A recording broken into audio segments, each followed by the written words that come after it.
Hi. So, um, I'm having an emotional experience today because um, tomorrow is the last day of this program that I've been working on for 13 weeks, and it's so hard for me to not be emotional because when I started this program, it was scary and I was intimidated and I felt like there's no way that I could handle what this was going to require. I was so freaked out to start the whole thing. I mean, I had been working out, but when I got the invitation to start this, I thought, I can't do that. That's a long commitment, and the eating plan is very specific, and I just can't. I'm not going to be able to do this. This is going to be really hard. And so I was skeptical of my own ability to stick with it, and it just felt kind of like, oh, that's like intense fitness stuff. That's like what people do that have been committed to fitness for years and that are, super trained and hardcore, and there's just no way I could do it. And I've done it. So, the biggest thing that I have learned and this program is extremely popular right now. It's actually like on national television. I'm sure a lot of you are familiar with it, but excuse me. Yeah, go ahead and contact me if you want to know more information about that. But I think the biggest thing that I've learned is it's okay to be scared in the beginning of something, and it's okay to question yourself and question and just kind of feel like, I don't really know. But you don't have to know, and it's okay to be scared and have all those doubts in your mind. A lot of things that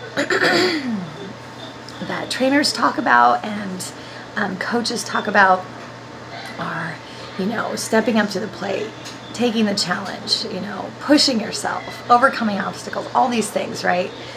But in the beginning, you have this mindset, and you have this thought process that is trying to protect you. Because I know for me, but I think a lot of people these days are so fearful of disappointing themselves, of failing,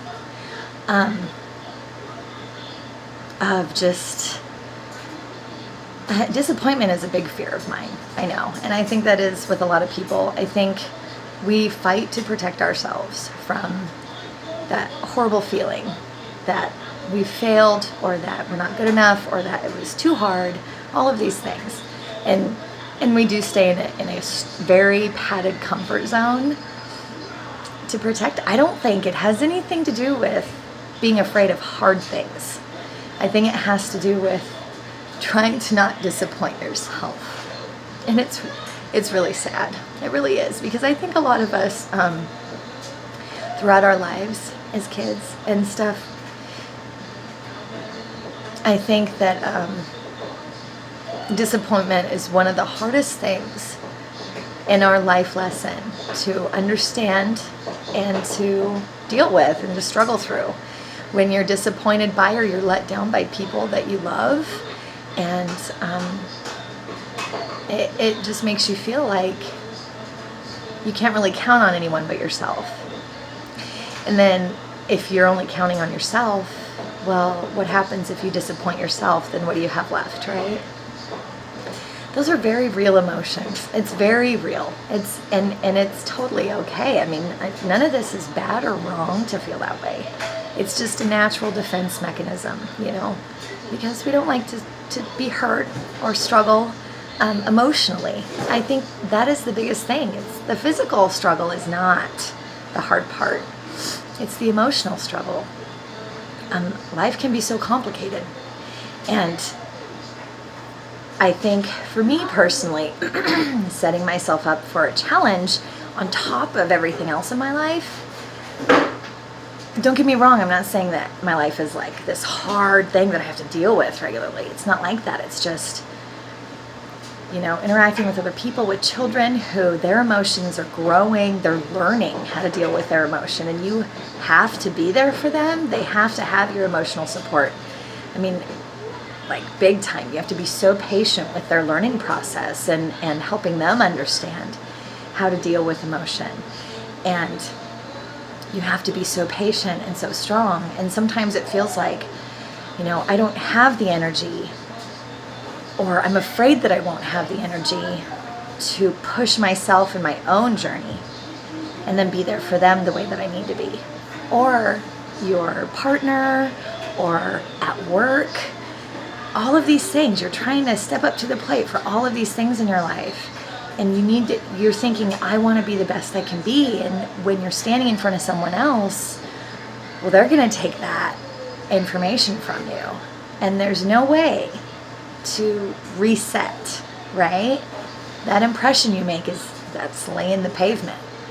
So I think we always try to put our best foot forward when other people are involved, when it has to do with presenting to another person. But when it comes to ourselves, well, we are like, you know what, it doesn't really matter. This is the space where I don't have to push, right? Because we want relief from that. But this is totally where my head has been. Years and years and years and years and years. I think probably all of my life. So what I have learned through this workout and in this process of working on my fitness and nutrition is when I am stepping up and putting my best self, forcing myself to push for myself, it's so much easier to do it in every other aspect of my life. Because, excuse me, this challenge that I've created for myself, I've proven to myself that I can do so much better. Like, I really can. Like, there's no reason to protect myself. There's nothing to protect myself from. I got this. Even when it's hard. And also, I'm really good now at detecting, like, this is not worth my energy. Not in a negative way or in a hostile way at all. It's just, no, I'm not going to put energy into that, because that is not where I'm headed. That does not, there's no goal that I have that has to do with that. So it's okay if it just is what it is. And it's easier to disconnect myself from everyone else's journey and the outside world and the outside forces, right? They are what they are, and I am what I am. And I just have a much clearer understanding of what my goals are, what I'm capable of, and what my vision is, and what I want, and these huge things I want. The goals that I have now are so much bigger for myself. Oh my gosh, sometimes I think, what am I doing? This is really scary. But there's no going back. There's no going back. I will have it because I know I can. So anyway, some deep thoughts for Friday. I hope everyone's had a good week. I hope that summer is just pumping out all the fun and adventures for you. And I'm gonna wrap up with last workout tomorrow, and we're starting a new program on Monday. I am, and I'm a little bit behind. I'm actually a week behind to everyone else, but that's okay. That's just how it works. And so we're starting a new program on Monday, and come join me. Jump on the Wellness Warriors roller coaster ride, and let's see where we can take this. And I hope you all have a great weekend.